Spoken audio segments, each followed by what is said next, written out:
పూరా local. Welcome to పూరా local. రాష్ట్రంలో జిల్లాలు మండలాల పునర్విభజనపై సీఎం చేసిన ప్రకటన రాష్ట్ర రాజకీయాల్లో హాట్ టాపిక్ గా మారింది. జిల్లాల హేతుబద్ధీకరణపై జ్యుడిషియల్ కమిషన్ ఏర్పాటు చేయనున్నట్లు సీఎం రేవంత్ రెడ్డి 2 రోజుల క్రితం ప్రకటించారు. రాబోయే అసెంబ్లీ బడ్జెట్ సమావేశాల్లో ఈ అంశాన్ని చర్చకు పెట్టి పార్టీల అభిప్రాయాలు తీసుకుని మార్గదర్శకాలు ఖరారు చేస్తామని కూడా స్పష్టం చేశారు. దీంతో ఎంపీటీసీ, జెడ్పీటీసీ ఎన్నికలపై సస్పెన్షన్ నెలకొంది.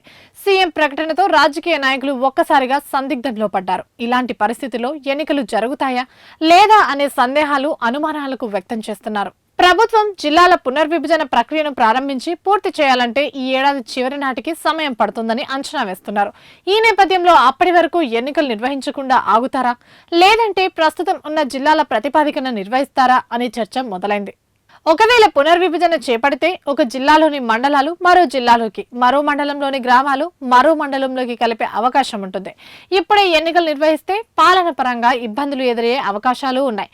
ఒకవేళ ఎన్నికల తర్వాత పునర్విభజన చేపడితే మండలాలు, గ్రామాలు వేరే ప్రాంతంలో కలిసి పాత పాలకవర్గమే వాటిని పాలించాల్సి ఉంటుంది. కొత్త మార్పులన్నీ 5 ఏళ్ల తర్వాతే అమల్లోకి వచ్చే అవకాశం కూడా ఉంటుంది. దీనివల్ల పునర్విభజన ప్రభుత్వం అనుకున్నంత స్థాయిలో విజయవంతమయ్యే అవకాశం ఉండదని అధికారులు భావిస్తున్నారు. మరోవైపు జిల్లాల సంఖ్యను తగ్గించినా 31 జిల్లాల పరిషత్ చైర్మన్లు పదవీకాలం ముగిసే వరకు కొనసాగనున్నారు. ఇవి ఇప్పటి వరకు అప్డేట్స్. మరిన్ని అప్డేట్స్ కోసం చూస్తూనే ఉండండి పూరా లోకల్.